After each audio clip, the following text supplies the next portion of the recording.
Right. So today we're going to really get into a case that I think a lot of people have been following. Yeah. And it's the case of Sean Diddy Combs, Oh, yeah. or as most people just know him, Diddy. Right. And he's facing a lot of legal troubles. Yeah. It's a pretty fascinating case. Yeah. We're going to do what we always do, and that is do a deep dive into all of the information, Yeah. all the court documents, Yeah. Right. all the news articles that we can find about this case, Mm-hmm. and really try to break it down for the listeners so that they know exactly what's going on Yeah. with this this really fascinating case. Yeah, it's a case that's really grabbed everybody's attention, and for good reason. Yeah. The accusations against Diddy are incredibly serious. I mean, we're talking about racketeering, Right. sex trafficking, Right. transportation for prostitution. Right. These are charges that, could land him in prison for a very long time. Let's just break those down a little bit, because I think when we start using these legal terms, Yeah.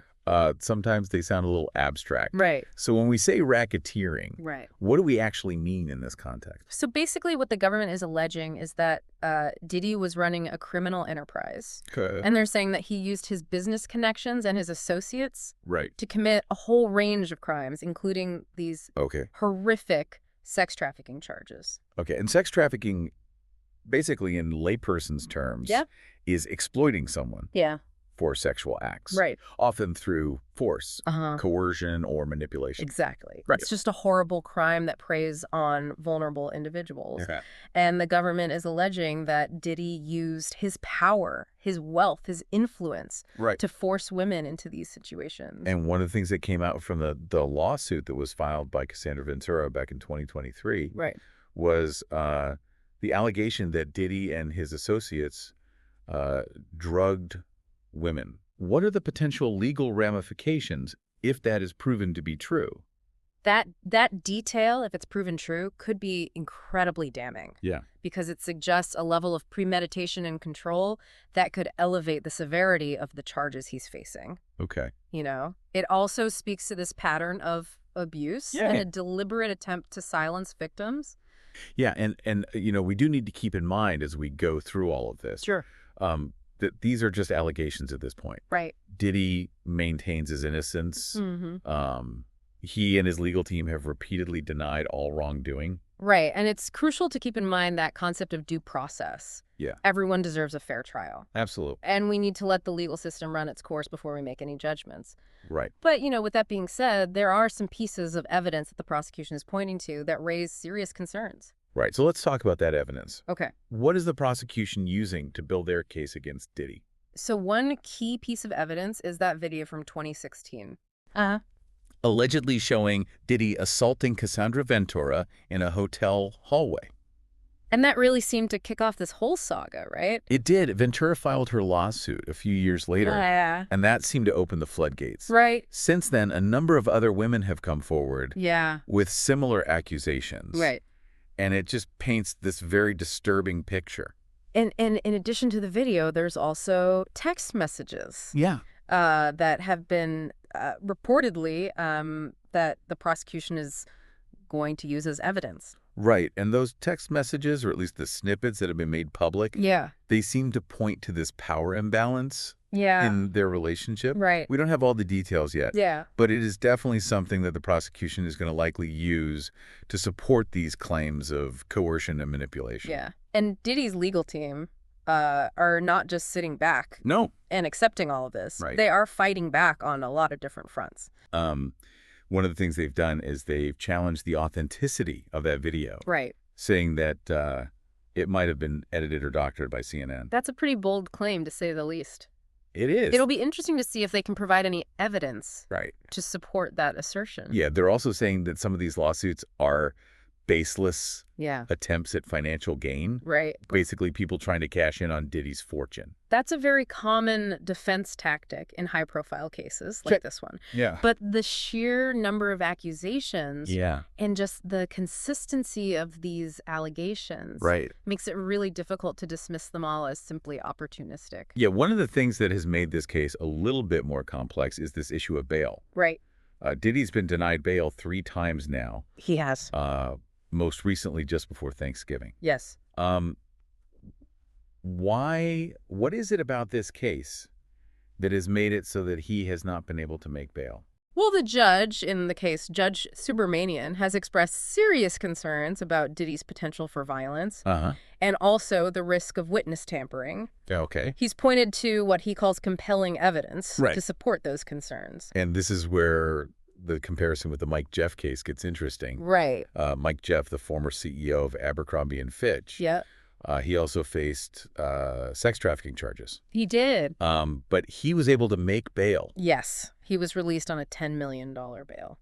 So why do you think the judge has treated these two cases so differently? That is a great question. Yeah.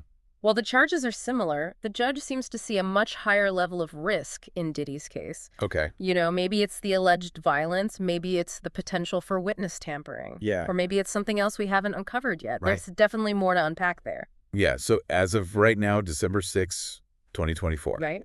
Diddy is still in jail awaiting trial. Yes. It was scheduled for May 2025. But there's a lot that can happen Oh, yeah. between now and then. Absolutely. What are some of the things that that could potentially happen? So the prosecution could file additional charges, Okay. particularly related to those allegations of prison violations. Right. There's also the possibility of a superseding indictment, Okay. which would replace the existing charges with a new set. Okay.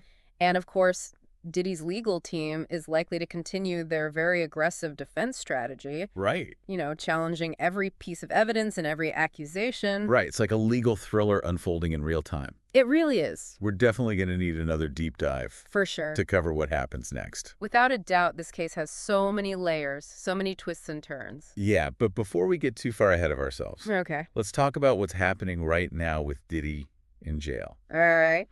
He's currently being held at the Metropolitan Detention Center, Uh-huh. a facility with its own kind of controversial history. Right. The MDC has a reputation for being particularly harsh. Yeah. You know, there's reports of overcrowding, inadequate medical care, and even violence among inmates. And Diddy's legal team has repeatedly highlighted those conditions Yeah, as part of their argument for his release. they have. They've even offered to pay for private security Right. to monitor Diddy if he was released on house arrest. It's a pretty extraordinary offer, isn't it? It is. To basically create a private jail for their client. Yeah, but the judge wasn't convinced. He was not.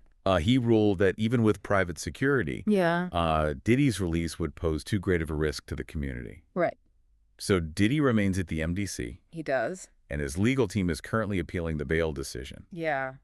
But it's unclear if they'll be successful. It's a very difficult situation, and it's clear that the conditions at MDC are playing a significant role Yeah. in the judge's decisions. Yeah.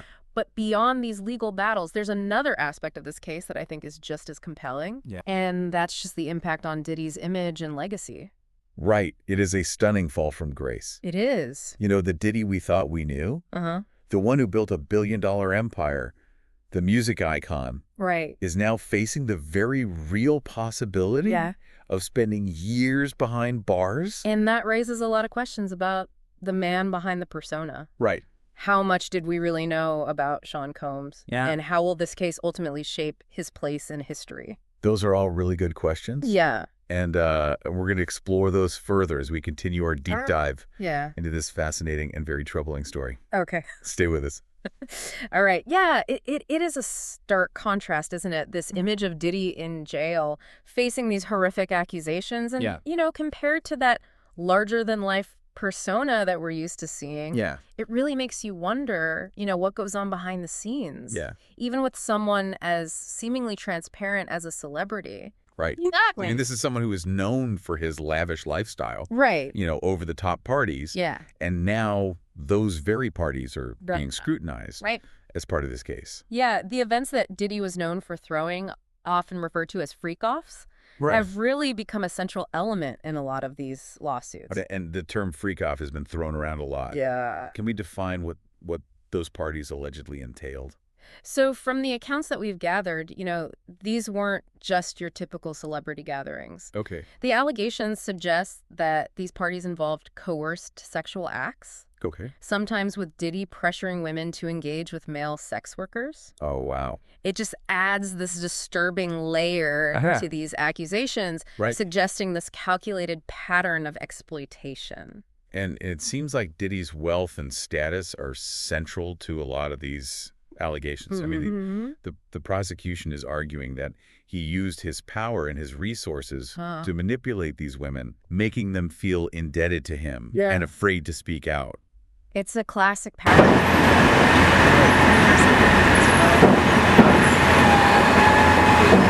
where victims feel silenced. You know, they're afraid of the potential repercussions of coming forward. And that brings us back to those text messages between Diddy and Cassandra Ventura. I mean, even the snippets that have been made public, it just seems to reveal this disturbing power imbalance in their relationship. Those messages are likely just a small piece of the puzzle. The prosecution is probably using them to paint this broader picture of coercion and control.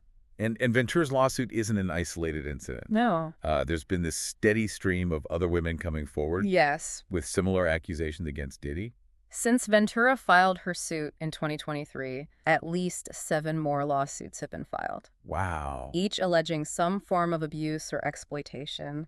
It's created this groundswell of accusations that Diddy and his legal team are really struggling to contain. And some of these accusations come from pretty high-profile individuals. They do. Didn't Ray J, the singer, who's also famously linked to Kim Kardashian, speak out about this whole situation? He did in a documentary that was released last month. Okay. Ray J made some pretty explosive claims. Okay. He alleged that there was this network of powerful figures working to silence Diddy's victims. Wow. He claimed they were offering women money to stay quiet, essentially trying to buy their silence. Wow. To protect Diddy and, you know, by extension themselves. That's a bold accusation suggesting a coordinated cover-up among some of the biggest names in the entertainment industry. It is. And while he hasn't provided any concrete evidence to back up his claims, it's just added another layer of intrigue to this whole saga. And he's not the only one that has kind of hinted at this culture of silence in the music industry. No. Tice DeClorius, well-known music manager who works with John Legend. Yes. She recently wrote a piece for the New York Times describing a disturbing encounter she had with Diddy back in the late 90s. In that piece, DeClorius claims she was locked in a bedroom at a party that Diddy was hosting in St. Bart's. Okay. And she had to actually talk her way out of the situation. Oh, wow. She initially dismissed it as an isolated incident. Right. But looking back, she now sees it as part of this larger, more disturbing pattern of behavior. It seems like this case has prompted a lot of people to reassess. It has. You know, past interactions with Diddy. Yeah. Viewing them in this new, often troubling light. It sparked this broader reckoning, not just with Diddy himself, but with the culture of the music industry and the ways in which, you know, powerful men have been able to operate with impunity for far too long. And there was another witness, Tania Wallace, an aspiring singer-songwriter who came forward with some particularly disturbing allegations. You're referring to her description of a party she attended in 2018. Yes. Where she reportedly saw minors dressed provocatively and engaging in behavior that raised serious concerns. Wow. Her account paints this very disturbing picture, suggesting that Diddy might have been involved with underage girls. These accusations just keep getting more and more serious. They do. And even if Diddy is ultimately acquitted of the charges against him, his reputation has already suffered irreparable damage. It's a stark reminder of how quickly public opinion can shift. Right. The Diddy brand, built on, you know, success, luxury, and this carefully crafted persona, is now facing a very uncertain future. And that uncertainty extends to his business empire as well. It does. There are already signs that his companies are feeling the heat from these allegations. Forbes, which closely tracks, you know, celebrity wealth, has significantly downgraded their estimate of Diddy's net worth. Back in 2019, they estimated his wealth at $740 million. Wow. Now that figure has been slashed to $400 million. Wow, that's a massive drop. It is. And even if we can't attribute the entire decline to these allegations, it's clear that the negative publicity is having a major impact on his business ventures. Absolutely. And we have to wonder, you know, about all those lucrative endorsement deals he had. Right. It wouldn't be surprising if brands are starting to distance themselves from Diddy. Yeah. You know, just to avoid being associated with this scandal. And Diddy's legal team, of course, is working very hard. They are. To defend him and push back against these accusations. They've accused the prosecution of running a smear campaign, leaking damaging information to the press to sway public opinion against their client. They've been particularly vocal in their criticism of the Department of Homeland Security, Okay. claiming that they leaked that surveillance video of the alleged assault on Ventura to CNN. But both the prosecution and DHS have denied any involvement in leaking the video. That's right. It's become this he said, she said situation. With both sides accusing each other of misconduct, is just another layer of complexity in this already convoluted case. And it highlights the ways in which this legal battle is playing out in the court of public opinion. As much as it is in the actual courtroom. Precisely, social media has become this battleground for competing narratives, with Diddy's supporters and his detractors fiercely debating his guilt or innocence. Diddy's lawyers have also been trying to paint him as a victim of his own fame and success, arguing that he's being unfairly targeted because he's a wealthy, high-profile black man. His lawyer, Mark Anifilo, even went so far as to call this indictment a takedown of a successful black man. Wow. In a recent documentary, it's a very loaded argument. And one that sparked a lot of debate. Right. And some people believe it's a legitimate point, suggesting that there's this racial element to this prosecution. Others see it as a cynical attempt to deflect attention away from the very serious accusations against Diddy.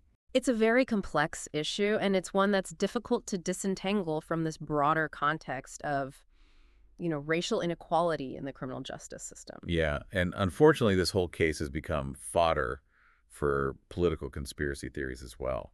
We've seen figures like Donald Trump Jr. using his platform to spread these unsubstantiated claims, linking celebrities who endorsed Kamala Harris to Diddy's freak-off parties. It just shows how this case has been dragged into the political arena. It has. With people using it to push their own agendas. Right. Even Elon Musk chimed in on the situation during an appearance on Joe Rogan's podcast.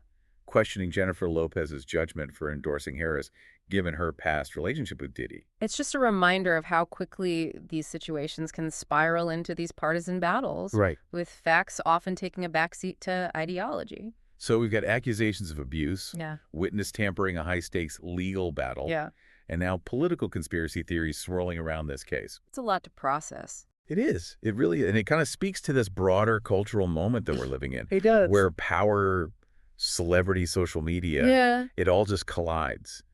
In very unpredictable and unsettling ways. And this case really forces us to confront some uncomfortable truths about the nature of fame, the potential for abuse and the complexities of the legal system. Well, before we get too philosophical here, there's one more significant aspect of this case that we need to address. And that is the conditions at the Metropolitan Detention Center, where Diddy is currently being held. The MDC itself has become this key element in this story, adding yet another layer of complexity to Diddy's legal situation. The MDC has a notorious reputation, doesn't it? It does. It's been plagued by controversy for years. There have been numerous reports of just inhumane conditions. Overcrowding, inadequate medical care, violence among inmates. Even staff misconduct. And Diddy's legal team has repeatedly highlighted these conditions as part of their argument for his release. They have. They even went so far as to claim that the conditions at the MDC violate Diddy's constitutional rights. They did. Arguing that they amount to cruel and unusual punishment. And they offered to pay for private security to monitor Diddy if he was released on house arrest. Essentially proposing to create a private jail for him. Yeah, but the judge wasn't swayed by that argument. He was not. He ruled that even with private security, Diddy's release would still pose a danger to the community. The judge clearly has some serious concerns. He does. About Diddy's potential for violence and the risk of witness tampering. And the conditions at the MDC, unfortunately, seem to be working against Diddy in this regard. They do. It's worth noting that, Diddy isn't the only high-profile figure who spent time at the MDC recently. Disgraced former FTX CEO Sam Bankman-Fried was also held there after his arrest on fraud charges. And just a few weeks ago, there was a horrific incident where 2 inmates were stabbed to death at the MDC. It's a facility with a long and troubled history. And Diddy's case has only brought those issues further into the spotlight. And it raises questions about, the conditions at our prisons. It does. And the treatment of those awaiting trial. Absolutely. And While Diddy's situation is unique because of his fame and wealth, Right. it also highlights these broader challenges facing the criminal justice system, Yeah. particularly when it comes to pretrial detention and the conditions in facilities like the MDC. Now, adding to the controversy surrounding the MDC Yeah. was the revelation that one of the private security guards that Diddy's team had proposed as part of their bail package was actually a co-conspirator in the case.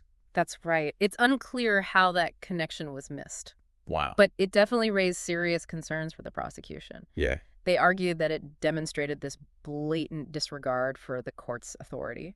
And it reinforced their belief that Diddy is willing to manipulate the system to his advantage. And on top of that, there were accusations that another member of Diddy's proposed security team, Right. a defense investigator, had been contacting potential witnesses. Yes. Yeah. And that, of course, only strengthened the prosecution's concerns about witness tampering.